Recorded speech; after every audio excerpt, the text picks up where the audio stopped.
राम राम बहन भाइयों माताओं, ज्ञान कहानी 99 में आप सबका स्वागत है। आज मैं आपको बैसाख मातम का 12वां अध्याय सुनाऊंगी। यम बोला, हे शंभो ब्राह्मण, मेरी बात सुनो। मेरा लोप हो गया है। मैं मरने से भी अपने पद के खंडित को अधिक मानता हूँ। हे कमलासन, अपने स्वामी की यहाँ रहकर उसके नियुक्त किए कार्य को जो नहीं करता वह घुन बनता है। जो बिना कार्य खाता है, तीरे की उन्नति में जो 300 कल्प तक नरक भोगता है। जो नीच सिर पर होकर अपने स्वामी का काम पूरा नहीं करता वह घोर नरक भोगकर कौवा की ओर निपाता है। जो अपने कार्य में तत्पर रहकर स्वामी के कार्य को बिगाड़ देता है वह 300 कल्प तक चूहे की ओर निपाता है। जो कार्य करने की सामर्थ्य होने पर भी रह जाता है वह बिल्ली की योनि पाता है। सो हे देव, मैं आपके आज्ञा अनुसार प्रजा के धर्मों का साधन करता हूँ और उनके कर्मानुसार पुण्य और पाप कर्म को धर्मशास्त्र के जानने वाले मुनियों द्वारा भली भांति विचार कर कल्प के आदि वर्तमान में जो यातना होती है वो मैं देता हूँ। हे प्रभु, अब मैं आपके नियोग को करने में समर्थ नहीं हूँ, क्योंकि कीर्तिमान राजा ने पृथ्वी से आपका नियोग उखाड़ दिया है। इस राजा के भय से समुद्र पर्यंत सब पृथ्वी के मनुष्य बैसाख के कर्तव्य धर्मों का पालन करते हैं। प्रजा ने सब पितेश्वरों की पूजा, अग्निष्टोम यज्ञ, तीर्थ यज्ञादि शुभ शुभ कर्म सांख्य योग, प्राणायाम करना, होम और स्वाध्याय का नाम लेना तक छोड़ दिया है।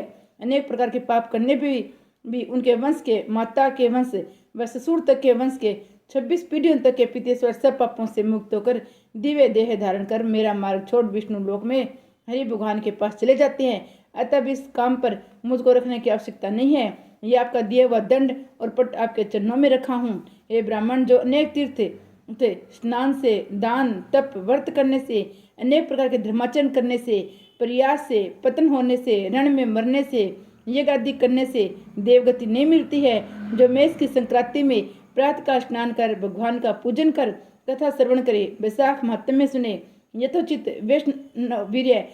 वैष्णवीय धर्मों का संपादन करे तो विष्णु लोक को अधिपति हो जाता है।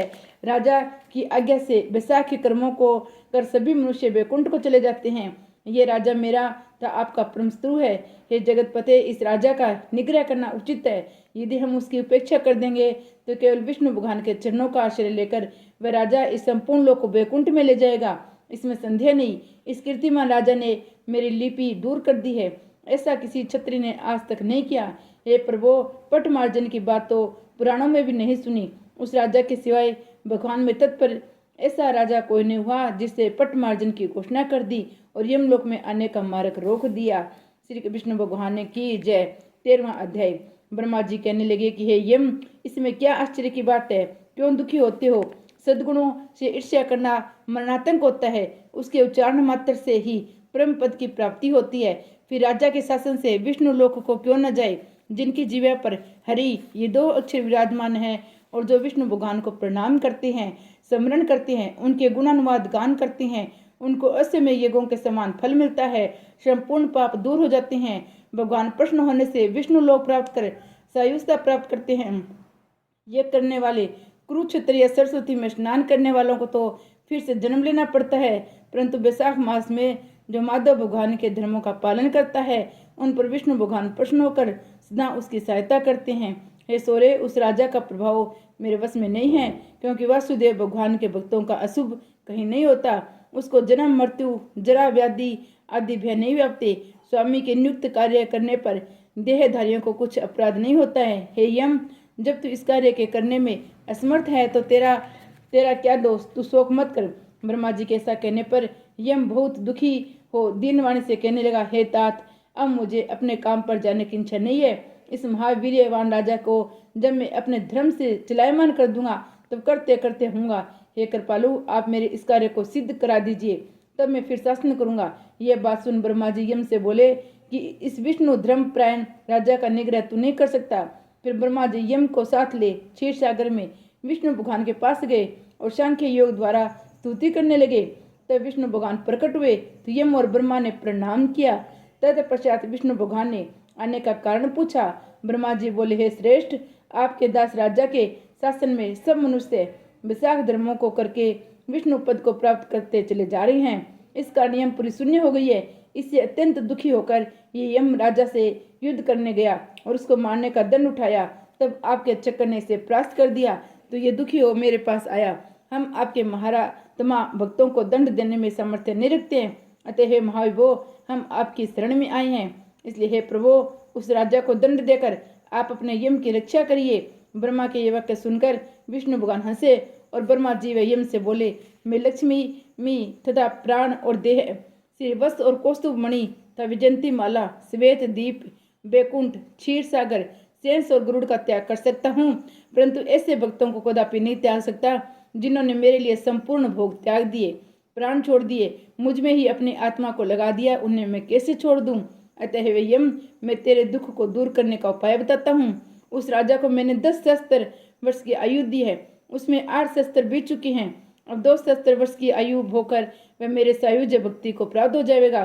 तब एक वेद नाम का राजा बड़ा दुराचारी होगा, वह सब वेदांत धर्मों को लोप कर देगा। तब वैशाख के धर्म भी नष्ट हो जाएंगे, फिर अपने ही पाप से वे जल जाएगा। तब मैं पृथ्वी का रूप धारण करके पुण्य धर्मों की स्थापना करूंगा और वैशाखोत प्रख्यात धर्म मनुष्यों से कराऊंगा। इस प्रकार है यम, तेरे कार्यों की सिद्धि हो जाएगी। तू खेद मत कर, वैशाख के धर्म में निष्ठ महात्माओं द्वारा इस वैशाख मास में भी तुझे भाग प्राप्त होगा, राजा से भी तेरा भाग मिलेगा। तू खेद को छोड़कर पराक्रम प्राप्त होने योग्य बन। जो मनुष्य पृथ्वी में तेरे उद्देश्य से प्रतिदिन स्नान, अर्घ्य, जल, कुंभ, दही अनादि का दान न करेंगे, उनके लिए किए हुए सब कर्म निष्फल हो जाएंगे। अतः वे तू उस राजा के ऊपर क्रोध का त्याग कर दे, वह राजा तेरा भाग देगा, क्योंकि वे मेरा अत्यंत भगत है। जो कोई प्राणी तेरा भाग देकर वैशाख धर्म में प्रवृत्त हो, उनके धर्म में तू विघ्न मत करना। जो धर्म के पालन करता तुम्हें छोड़ केवल मेरा ही भजन करे, उनको तू मेरी आज्ञा से अवश्य दंड देगा। उस राजा से तुम्हें भाग दिलाने के लिए मैं अभी सुनंद को भेजता हूँ, वह वहां जाकर तुझे भाग दिलवाएगा। तब भगवान ने यम के सामने ही राजा को समझाने के लिए सुनंद को भेज दिया, जो राजा को समझाकर पुनः भगवान के पास आ गया। ऐसा यम को आश्वासन देकर विष्णु भगवान वही अंतर ध्यान हो गए और ब्रह्मा भी यम को समझाकर आज्ञा दे चले गए। यम भी कुछ प्रश्न हो अपने पुरी को चला गया। फिर सुनंद की आज्ञा पर राजा ने अपने राज्य में सारी प्रजा को प्रतिदिन यम के निमित्त स्नान आदि करने की तथा वैशाख के धर्मों में यम को भाग देने की सूचना करा दी। अगर जो कोई धर्मराज का भाग नहीं देगा, उसके वैशाख में दिए कर्मों को यमराज स्वयं ले लेंगे।